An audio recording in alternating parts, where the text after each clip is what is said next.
Halo, assalamualaikum. Nah, saya mau sharing lagi tentang transportasi ya. Mungkin sudah banyak yang tahu dan mungkin masih banyak yang belum tahu untuk tentang penggunaan aktopus patadong ya. Nah, patadong itu aktopus itu ada 3 macam. Yang satu untuk loyanka orang tua, yang kedua untuk anak-anak, yang ketiga untuk dewasa. Nah, ketiga patadong atau oktopus itu hanya boleh digunakan untuk orang yang statusnya itu sama. Contohnya untuk anak-anak yang gunakan harus anak-anak, orang tua harus orang tua, dewasa harus dewasa. Tidak boleh disalah penggunaan. Contohnya karena apa? Gini, kan harganya patadong anak-anak itu beda, lebih murah pastinya.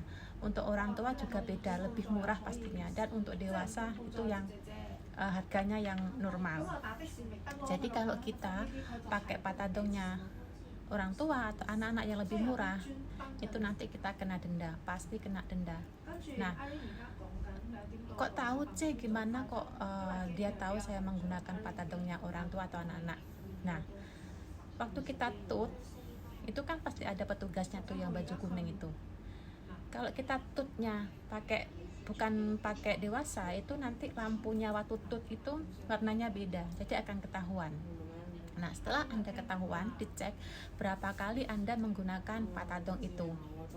Nah, kalau masih 1 kali itu dendanya 1.000, 2 kali 2.000, 3 kali 3.000, didobelkan gitu, dikalikan gitu. Jadi jangan pernah Anda untuk menggunakan oktopusnya atau patadongnya yang bukan punya dewasa, pasti akan ketahuan gitu ya. Dan biasanya itu nanti kalian akan dikirimin surat ke rumah majikan, itu pasti untuk pembayaran dendanya gitu. Mungkin waktu kamu kena ketangkep itu, ibaratnya ketangkep itu, nanti kalian akan dikasih tahu, oh kamu nggak boleh pakai ini, kamu akan didenda gitu. Mungkin akan langsung dikasih kertas, mungkin juga kalian akan dimintakan KTP salvencengnya, akan dicatat. Nah, itu nanti di situ akan dicek, dia akan tahu rumah majikanmu di mana, dan nantinya dia akan ngirimin surat ke rumah majikanmu untuk pembayaran denda, itu pasti. Nah, itu tentang aktopus atau patadong ya. Yang kedua tentang tempat duduk nih. Biasanya kalau teman-teman pernah nggak ke Cina, ke Makau nggak, pakai ini ke Cina. Itu kan biasanya kalau di MTR itu ada 2 tempat duduk, yang satu kelas ekonomi, yang satunya bisnis. Nah, untuk kelas ekonomi harganya ekonomi biasa, tapi untuk kelas bisnis harganya lebih mahal. Karena bisnis itu ada tempat duduknya. Kalau yang biasa, kalau kalian nggak mendapatkan tempat duduk kan harus berdiri. Yang di bisnis itu biasanya kebanyakan ada tempat duduknya gitu. Nah, kalau kalian tiba-tiba masuk ke dalam MTR dan naik MTR tanpa kamu melihat mana yang ekonomi, mana yang bisnis, kalian masuk aja, itu nanti kalau kalian salah masuk ke tempat bisnis, kalian juga kena denda. Karena biasanya masuk ke tempat bisnis nanti ada petugasnya untuk mengecek patadongmu akan ditutkan. Kalau patadongmu bunyi, berarti kalian belum bayar gitu. Nah, di situ akan ketahuan juga. Nah, didenda berapa? Biasanya kalau kayak gitu denda 1.000 juga, setara 2 juta.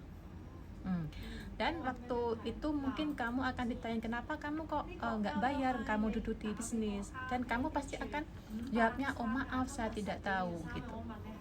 Meskipun dengan kata-kata tidak tahu, dia tidak akan mengcancel pendendaan itu, tetap aja didenda. 1 orang 1.000, setara 2 juta. Jadi perlu diingat juga ya kawan-kawan ya. Oke, yang ketiga tentang, kebanyakan sih biasanya kita kalau nunggu teman di dalam MTR gitu ya, sudah biasa lumrah. Nah, itu ada jamnya sayang. Jamnya itu kalau tidak salah itu paling lama boleh stay di dalam MTR itu cuma 3 jam. Kalau nggak salah loh ya. Kalau Anda lebih dari 3 jam stay di MTR dalam, mungkin nunggu teman atau daripada di luar panas, soalnya di MTR enak kan, ada AC, terus main HP nggak tahu kita berapa lama di dalam. Nah, lebih dari jam yang ditentukan kalian juga kena denda. Jadi waktu tut kalian keluar akan bunyi, nanti kena denda juga. Kalau itu dendanya kayaknya hampir sama deh, karena aku belum pernah merasakan dendanya itu. Kalau bisa jangan. Dulu pernah aku juga stay lama-lama itu, akhirnya tahu informasi, akhirnya saya nggak berani lama-lama paling 1 jaman lah di dalam gitu. Dendanya juga hampir 1.000 untuk sekali, ya kan. Jadi ada 3 itu yang perlu diperhatikan untuk teman-teman ya. Mungkin yang banyak kan nanti teman-teman pemula yang belum tahu peraturan di sini, itu harus diperhatikan ya sayang ya. Eman-eman uang 2 juta itu ya, itu tentang transportasi. Oke, terima kasih, semoga bermanfaat.